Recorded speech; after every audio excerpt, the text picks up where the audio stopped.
babalik siya sa iyo na hindi maabutan ng 3 araw. Hello mga guys, kumusta kayo? Panibagong araw, panibagong video na naman tayo. And sa araw na ito, isa na ng video ang aking ituturo sa inyo na simpleng gabay o simpleng mamamaraan na makakatulong sa atin. At bago ang lahat, gusto ko lang mag-disclaimer sa mga taong hindi naniniwala at hindi gusto ang mga kagaya nitong video. Please skip this video at maghanap kayo ng videos na gustong gusto nyo dahil ang video na ito ay para lamang ito sa mga taong naniniwala and gusto mag-try. Sa lahat po ng mga nagko-comment dito sa aking video, dito sa loob ng aking channel, mag-ingat sa lahat ng mga nagre-reply sa inyo na dinadala kayo sa kanang WhatsApp and Imo app upang makaiwas po tayo sa scam. Ngayon po, ituturo ko sa inyo paano nga ba babalik ang taong nang iwan sa inyo. Iniwan ka ba na hindi mo alam kung ano ang dahilan? Kasi kadalasan ngayon, hindi mo alam na meron ka nang nagawa or hindi mo alam kung ano yung ginawa mo, bakit ka biglang iniwan, bakit ka biglang ipinagpalit, o bakit bigla siyang nagalit. So ito ang mga pamamaraan paano siya pabalikin sa atin na hindi lang siya babalik, kundi magmamakaawa ito sa inyo, natanggapin mo muli at magsisisi ito sa iyong or sa kanyang ginawa. And ayun po, talagang sa pagbalik niya ay sobra ka pa niyang mamahalin. Yung tipong kung gaano kanya kamahal bago kanya iniwan, doblihin pa niya ang kanyang pagmamahal sa iyo ngayon. Na talagang gagawin niya ang lahat para hindi ka na niya iiwan o gagawin niya ang lahat para lang makabawi sa kanyang ginawa sa iyo. So ito po ay kailangan natin ng ating gagamitin. Kailangan mo lamang dito maghanda ng isang maliit na pirasong papel. Kailangan mo dito maghanda ng isang bote.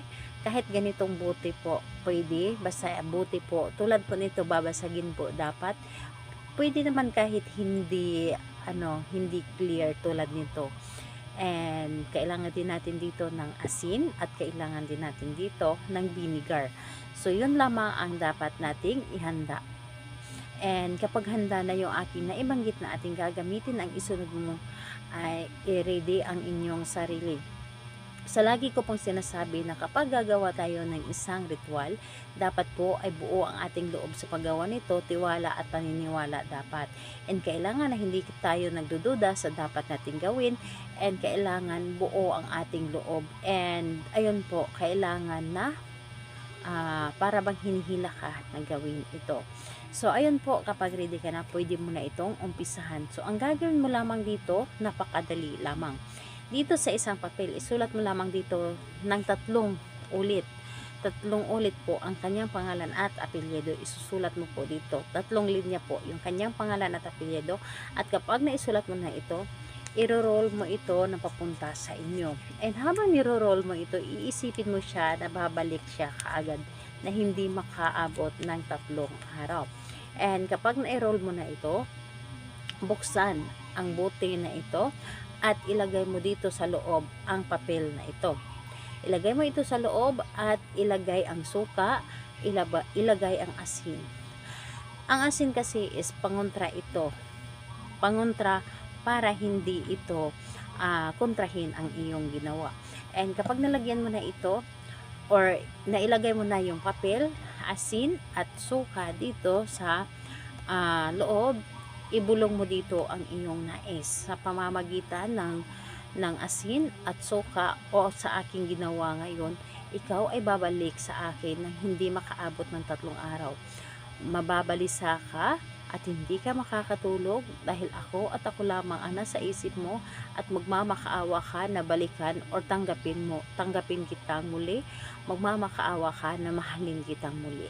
Babalikan mo ako at mamahalin mo ako higit pa sa iyong sarili. So, ganyan po ang inyong dapat gawin.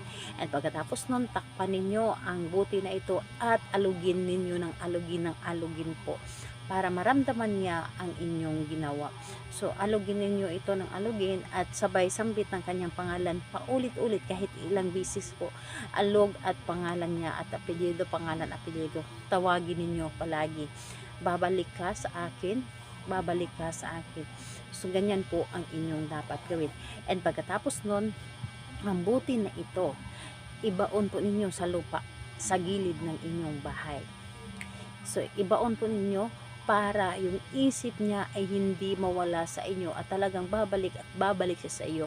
Yung talagang para bang hinihila yung paa niya na pupunta sa inyo upang makipagbalikan. So, ayun po, medyo istrikto ito, gawin lamang ito sa araw ng Tuesday and Friday. Kahit anong oras naman pwede, pwedeng sa umaga, pwedeng sa tanghali, pwedeng sa gabi, basta araw ng Tuesday and Friday.